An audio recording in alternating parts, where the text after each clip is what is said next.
Hello, good evening. कैसे हैं आप लोग? जी बिहार झारखंड के फेसबुक पेज में आप सभी का स्वागत है। मैं हूं आपके साथ अंशी आनंद। देखिए, आज जिस मुद्दे पर मैं आप लोगों से चैट करने वाली हूं, जिस मुद्दे पर बात करने वाली हूं, बहुत महत्वपूर्ण हो जाता है, क्योंकि बहुत लंबे अरसे से बिहार की बात की जाए तो ये आम जनता के लिए एक इंतजार था।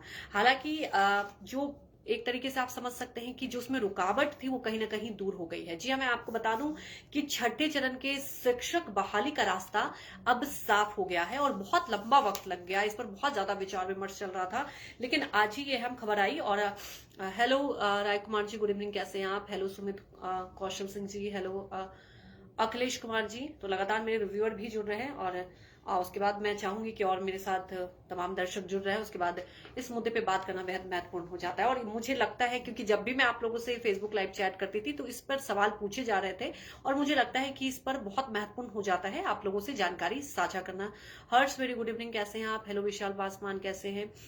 तो मैं आपको बता रही थी कि सरकार ने आज ही नेशनल फेडरेशन ऑफ ब्लाइंड जो शर्त थी, जिस पर आप देख रहे थे कि बहुत लंबे वक्त से विचार चल रहा था, इस शर्त को मान लिया है। और आपको ये बता दें कि सहमति पत्र सरकार ने पटना हाईकोर्ट में भी सबमिट कर दिया है। इसके साथ ही अब बहाली पर लगी रोक को हटा लिया गया। जी हाँ, जो बहाली पर रोक लगी हुई थी अब उसको हटा दिया गया है। और आपको बता दें कि बिहार सरकार ने 1.25 लाख उसमें जो टीचर की बहाली होगी उसमें प्राथमिक भी है और प्लस हाई स्कूल भी है।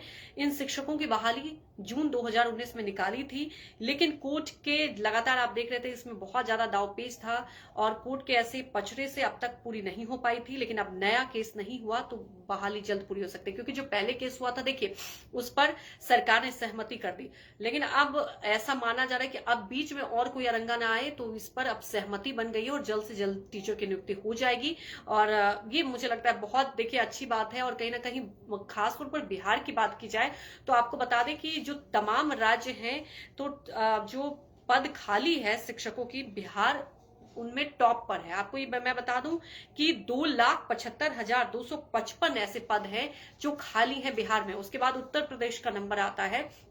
हालांकि आप देखते हैं कि उत्तर प्रदेश में भी इसे लेकर लगातार सियासत भी हो रही है और वहां भी जनता बहुत लंबे समय से इंतजार कर रही है। लेकिन खैर बात कर लेते हैं बिहार की। मैं आपको ये बता रही थी कि जो सबसे ज्यादा शिक्षक के पद हैं वो बिहार में ही खाली हैं। ये बहुत महत्वपूर्ण हो जाता है कि इसके चलते जल्द से जल्द कदम उठाया जाए।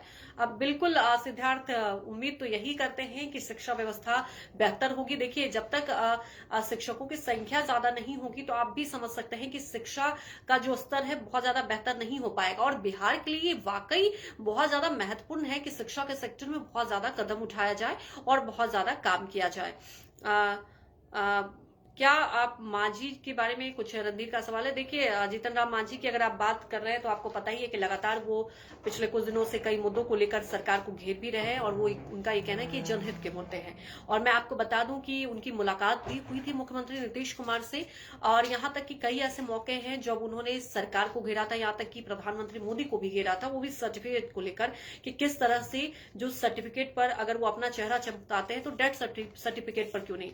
तो मुझे लगता है कि अभी देखना होगा कि और क्या कुछ सियासत होगी बिहार में। खैर, बात कर रही हूं मैं टीचर बहाली को लेकर, और लगातार मेरे व्यूअर भी जुड़ रहे हैं। तो आप लोग इस फैसले को कैसे लेते हैं, कैसे समझते हैं, मेरे साथ जरूर साझा कीजिएगा। Hello Lalan Kumar ji, good evening. कैसे हैं आप?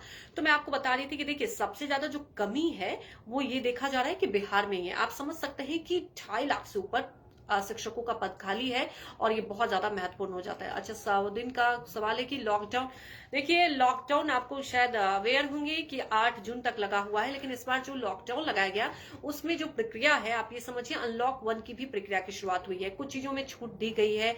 शादी समारोह की बात कर ले तो देखिए अभी तक वो जो पुराना जो रूल था वही है, 20 लोग ही शामिल हो सकते हैं।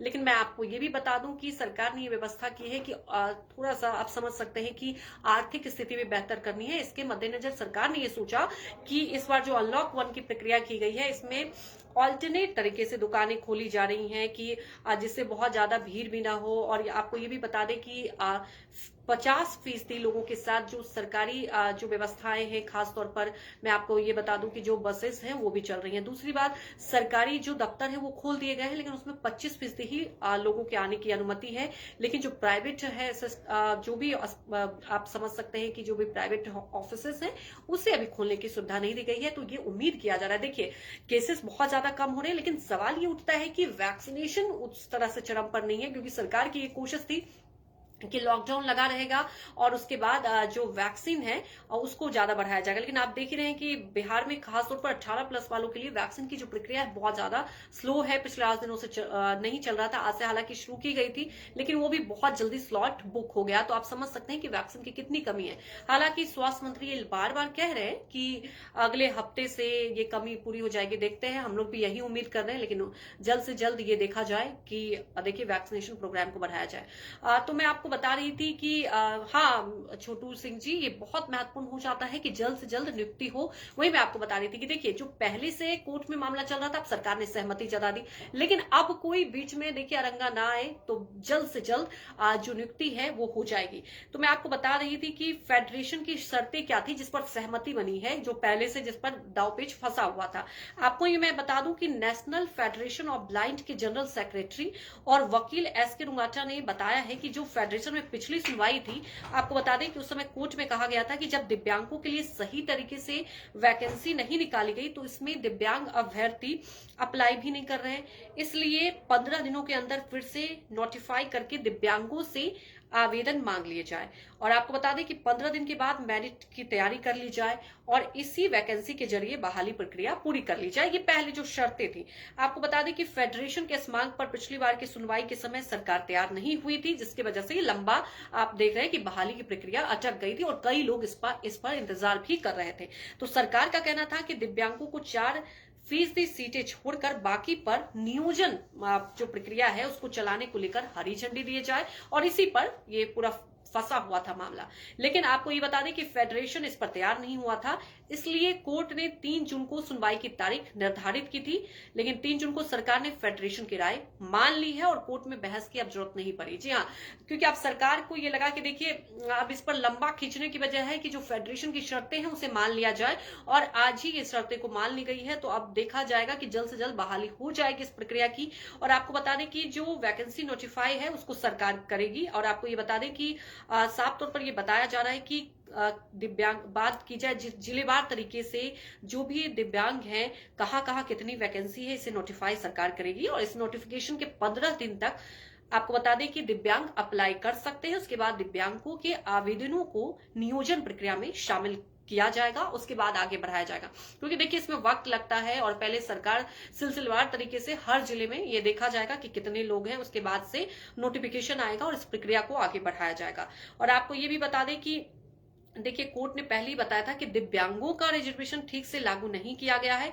और आपको बता दें कि शिक्षक नियोजन मामले में कोर्ट को फेडरेशन ने पहले ही बताया था कि सरकार ने दिव्यांगों को रिजर्वेशन देने के लिए जो प्रक्रिया अपनाई है वो कानून के समक्ष नहीं है। तो आपको ये भी बता दें कि सुप्रीम कोर्ट ब्लाइंड को रिजर्वेशन देंगे या एसटी ब्लाइंड या जनरल ब्लाइंड को ये रिजर्वेशन देंगे, इसलिए सरकार को यह स्पष्ट करना होगा कि कानून समक्ष तरीके से सरकार किस तरह से दिव्यांगों को रिजर्वेशन देगी, इसके लिए पूरी प्रक्रिया को बताया जाए। और इसे लेकर ही मैंने आपको बताया कि पूरी तरीके से ये चीजें बताई गई। और आपको ये भी बता दें कि देखिए शिक्षा मंत्री ने जल्द ही बहाली का वादा किया था, तो सरकार के रवैये से परेशान शिक्षक अभ्यर्थियों ने 24 मई को ट्वीट पर बिहार नीड्स टीचर हैशटैग से कैंपेन भी चलाया था। और इसके पहले भी देखिए बार बार इसके बारे में विरोध किया जा रहा था। नवीन, मैं आप शायद अगर पूरी चीजों को सुने तो देखिए मैं इसी मुद्दे को लेकर आपको एक्सप्लेन कर रही हूं और इसी मुद्दे को लेकर बता रही हूं कि कैसे कैसे क्या कुछ हुआ था सिलसिलेवार तरीके से। तो आपको ये भी मैं बता दूं कि जब इस पर कैंपेन चलाया गया, इसमें नेता प्रतिपक्ष तेजस्वी यादव भी शामिल हुए थे इस कैंपेन में। और शिक्षा मंत्री विजय कुमार चौधरी ने कहा था कि विभाग की ओर से हाईकोर्ट में मेंशनिंग की गई थी और तिथि भी निर्धारित थी, लेकिन दुर्भाग्य से चीफ जस्टिस कोरोना पॉजिटिव हो गए थे, इसलिए इस मामले को लेकर देरी हो गई। और आपको बता दें कि ये कहा जा रहा था, सरकार की पक्ष की तरफ से रखा जा रहा था कि हमने न्यायालय में कहा है कि आरक्षण के मामले में कोई दिक्कत है तो इसके लिए पद छोड़कर बाकी पर बहाली कर लेते हैं, लेकिन कोर्ट का निर्देश नहीं मिला और कोर्ट आज इजाजत दे दो तो हम कल से नियुक्ति प्रक्रिया शुरू कर देंगे। तो आपको ये भी बता दें कि इस पूरे मामले को लेकर शिक्षक संघ ने भी इस निर्णय का स्वागत किया है और शिक्षक संघ ने कहा है कि सरकार की तरफ से ये बहुत अच्छा फैसला लिया गया है। देखिए, क्योंकि बहुत लंबे वक्त से ये पेच फंसा हुआ था और इससे बहाली नहीं हो रही थी शिक्षकों की। तो आप देखते हैं कि कितनी जल्द ये प्रक्रिया जो है वो शुरू हो जाएगी, लेकिन फैसला हो गया। सरकार की तरफ से जो शर्तें थे वो मान ली गई है, सहमति बन गई है और जो भी अपडेट होगा, कब से कैसे ये पूरी प्रक्रिया होगी वो भी आपको बताया जाएगा। हर अपडेट के लिए जैसे आप लोग जी बिहार झारखंड के साथ जुड़ते हैं, आपका हम लोगों के साथ जो प्यार है दर्शकों का, वो यही कोशिश रहती है कि हर खबर को आप तक, देखिए, पहले पहुंचाने से पहले हमारी ये भी रहती है कोशिश कि सटीक खबर आप तक पहुंचाया जाए। देखिए, जाहिर अभी ये नहीं बताया गया है कि कब तक ये चीजें बताई जाएगी। ठीक है अभिषेक, आपको अगर पता है बहुत अच्छी बात है, आपको ये सब चीजें इन्फॉर्मेशन है, क्योंकि बहुत ऐसे पब्लिक है, बहुत ऐसे जनता है जो बहुत मुद्दों को लेकर अवेयर नहीं रहती है। तो ये हमारी जिम्मेदारी बनती है, आप अवेयर हैं तो आप सबको जागरूक कीजिए और लोगों को इन चीजों के बारे में एक्सप्लेन कीजिए। तो मैं बता रही थी कि किस तरह से आप समझ सकते हैं कि जो ये मामला फंसा हुआ था, अब सरकार ने सहमति मान ली है, तो इसलिए सुनवाई की देखिए अब इस पर जरूरत नहीं है। लेकिन यही मैं कह रही थी कि अब कोई बीच में और इसके बीच तो, और अब मैं आपको बता दूं कि देखिए अभी इसमें जैसा कि मैंने बताया कि हर जिले में ये देखा जाएगा कि कैसे कितने पद है, किस तरह से बहाली होगी। लेकिन बहुत महत्वपूर्ण हो जाता है कि जितनी जल्दी इस पूरी प्रक्रिया को पूरा किया जाए और बहाली किया जाए, जिससे बेहतर होगा शिक्षा व्यवस्था। हमारे साथ जुड़ने के लिए आप सभी का बहुत बहुत शुक्रिया और अपनी राय देने के लिए।